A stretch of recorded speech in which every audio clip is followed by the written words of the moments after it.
Ce que nous observons, c'est l'éclatement des guerres de Gog et Magog, mieux décrites par le prophète Ézéchiel dans le chapitre 38 et 39.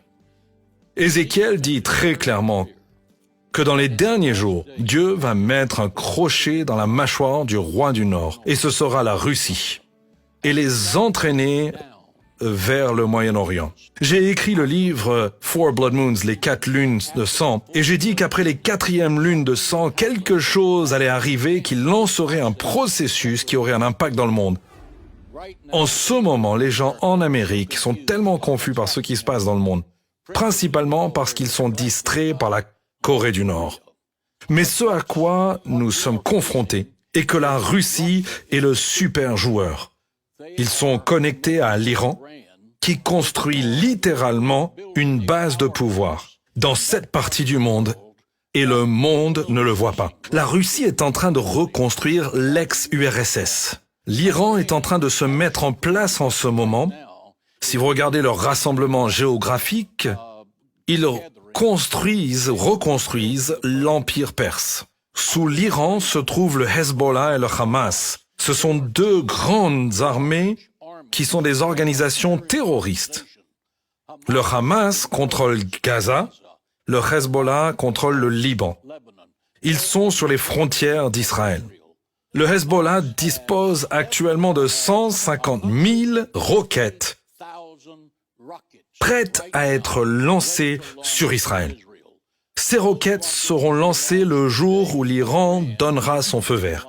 La raison pour laquelle il recherche un terrain d'aviation à Damas est qu'il puisse y avoir une armée de l'air militaire pour combattre l'armée de l'air israélienne dans le conflit à venir. Israël le sait. Et Israël est maintenant encerclé par ces 150 000 roquettes qui déferlent sur Israël. Le temps des guerres de boutique d'Israël est révolu. Les guerres des 6 jours, les guerres des 10 jours, les guerres des 2 semaines. Nous pouvons nous attendre dans cette prochaine guerre à un combat de chiens. Ça va être vicieux, ça va être féroce. Israël n'aura pas l'opportunité d'appeler les endroits qu'ils vont bombarder. Ils vont devoir les bombarder pour survivre parce que lorsque ces roquettes afflueront sur Israël, elles sont conçues pour surcharger le système du dôme de fer. Disons que le système de dôme peut arrêter 10 et faire tomber ces roquettes au fur et à mesure qu'elles arrivent. Mais si 20 arrivent, cela signifie que 10 dépassent et atteignent leur cible. Il va donc y avoir un bain de sang juif dans cette prochaine guerre. C'est ce que nous regardons en ce moment alors que nous sommes assis ici ce soir et cela affecte chaque personne en Amérique. Parce que ce même groupe du Hezbollah, on entend aujourd'hui de la part des sources de renseignement, est à la recherche d'une base d'opération en Amérique afin qu'une activité terroriste majeure puisse avoir lieu dans cette nation par le Hezbollah, qui est contrôlé par l'Iran, auquel Barack Obama a donné 150 milliards de dollars pour aider à former ce qu'ils ont. D'accord. Et la bonne nouvelle, c'est quoi? La bonne nouvelle est qu'Israël est très préparé pour ce qui s'en vient. Israël dispose d'une armée et d'un renseignement inégalé dans le monde. Je crois que quand cette guerre commencera, Israël l'emportera et les ennemis de Sion seront détruits. Et quelle prophétie biblique ou écriture est à la base de ce que vous déclarez maintenant? Ce que nous regardons, c'est la naissance des guerres de Gog et Magog, décrites par le prophète Ézéchiel dans les chapitres 38 et 39. Ézéchiel dit très clairement que dans les derniers jours, Dieu va mettre un crochet dans la mâchoire du roi du Nord, et ce serait la Russie, et les entraînera au Moyen-Orient. J'ai écrit le livre 4 lunes de sang, et j'ai dit qu'après la 4e lune de sang, quelque chose se produirait qui commencerait un processus qui aurait un impact sur ce monde. Dans les 10 jours de cette dernière lune de sang, la Russie est sortie du Nord, a installé un complexe militaire au Moyen-Orient, et ils ne vont pas en partir. Ils vont être un joueur important militairement parlant.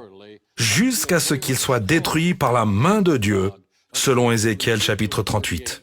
Quand ils arrivent dans cette invasion, la première guerre des Gog de Magog, la première chose qui va arriver, c'est que Dieu va ouvrir le terrain et avaler une partie importante de cette armée. Dieu l'a fait avant, quand Moïse avait un problème de leadership avec son peuple. Dieu a dit de les mettre tous devant la tente d'assignation. Ceux qui s'opposent au chef de Dieu, Dieu a ouvert le sol, les a enterrés instantanément et a fermé le sol. C'est exactement ce qui va se passer avec cette armée d'invasion. La deuxième chose qui va arriver, il y aura 9 armées sur un tout petit terrain appelé Israël.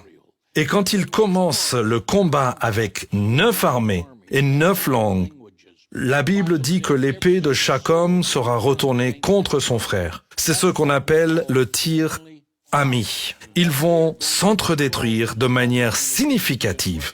Mais Dieu, juste pour assurer que personne ne s'embrouille sur qui est à l'origine de cela, met sa signature sur cette force d'invasion qui se produira à l'avenir.